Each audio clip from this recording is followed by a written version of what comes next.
NBC 10 political reporter Lauren Make starts our coverage from our newsroom. Lauren, the Pennsylvania Senate race is one of the most highest profile races in the entire country. Tell us more. Yeah, Tracy, there is good reason for that. When you look at the entire map, when you look at the entire country, this seat could be critical for either party. And let me show you why. Here is where things stand right now. The Senate is 50-50. Democrats only have control because Vice President Kamala Harris can break any tie. So Pennsylvania right now is one of these red dots because Senator Pat Toomey holds the seat here. So here's what Republicans would have to do. They would have to hold that seat and then pick up one more. Then they're at 51 and they are in control here. Democrats would have to pick up one seat to get to 51. That would allow them a little more wiggle room. They'd be able to do more of the things that they want to do. So let's take a look at how either party could win tonight, how they could really get what they want.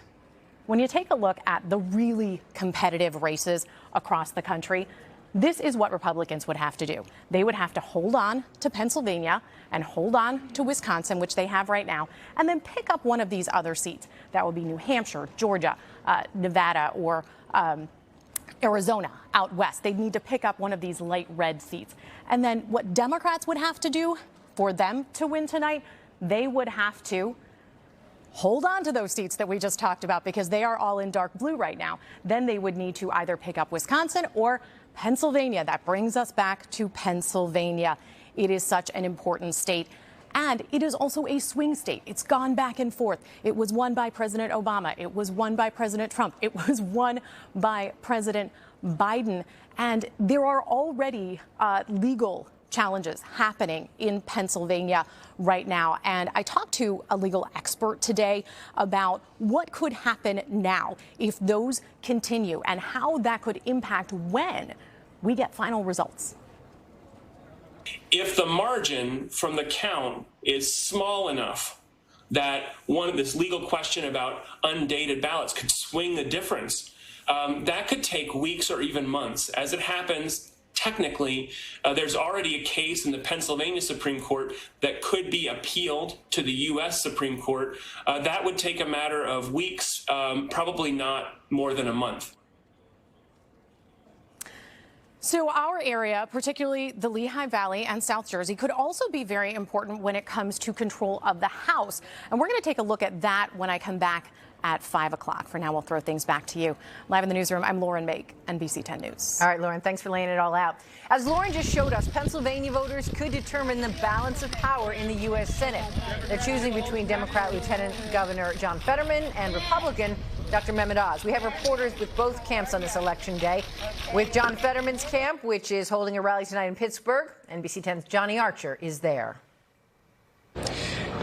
Hey there, Tracy. Yeah, so we are in Pittsburgh right now where John Fetterman is holding his campaign election party later tonight. And as you heard Lauren Make say, this is an election and race that people are watching around the country, not just here in Pennsylvania, and how critical this race is. And right now it is neck and neck. Today we went to Braddock, Pennsylvania, where John Fetterman was once mayor, to talk to people there about the former mayor, who is currently the lieutenant governor and now running for U.S. Senate. Abortion. Police, for somebody to be available to watch the police. The environment is a big issue for me, and climate control. So I think there's other concerns other than, oh, you're a Republican, I don't like you. Oh, you're a Democrat, you're too liberal. You know what, get over it. People in Braddock, Pennsylvania share their concerns on this election day, the city where John Fetterman began his political career as mayor from 2006 to 2019. Tuesday morning, Fetterman and his wife all smiles as they head to the polls to cast their vote inside this Braddock church. On this election eve, Fetterman crisscrossing the state from Coatesville, Chester County to Pittsburgh, Pennsylvania, holding rallies to make one more last-ditch effort to get people to vote for him for U.S. Senate. We spoke to people who are basing their vote over his track record as mayor. He's doing very well for our communities. Look, Braddock is safe to drive through now. So it wasn't like that 25 years ago.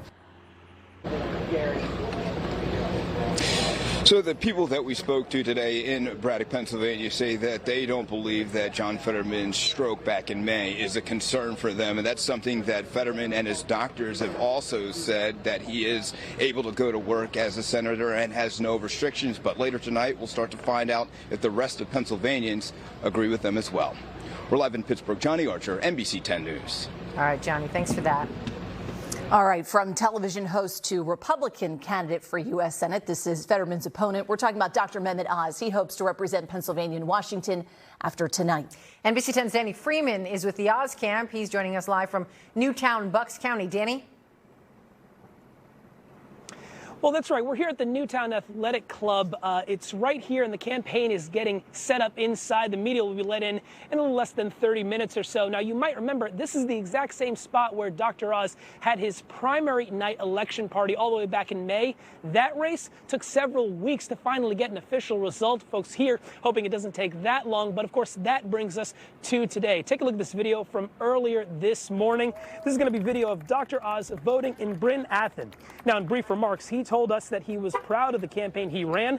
Dr. Oz said Pennsylvania has sent a message today that it wants more balance in Washington. And finally, he encouraged people to get out and vote. Now, we at NBC 10, we've been following the money throughout this election cycle. And in the end, the Pennsylvania Senate race will be the second most expensive Senate race in the country, according to the ad tracking firm Impact, with more than $221 million spent the general election.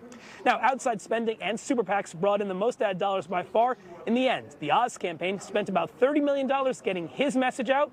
The Fetterman campaign spent more than $47 million in this race. So we'll see in just a matter of hours the ultimate impact of all of that money being flown into Pennsylvania. And of course, we'll take you inside of the Oz campaign headquarters in just a little bit at 6 o'clock after we're let in.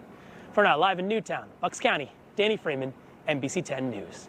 We'll be checking back with you later. Thanks for that, Danny. Now to the race for Pennsylvania governor. Democrat Josh Shapiro is up against Republican Doug Mastriano. Both have been crisscrossing the state, hoping their message will resonate with voters. Shapiro is the current state attorney general. He voted in Montgomery County this morning. His family, as you can see, was by his side as he cast his ballot in their hometown of Abington Township.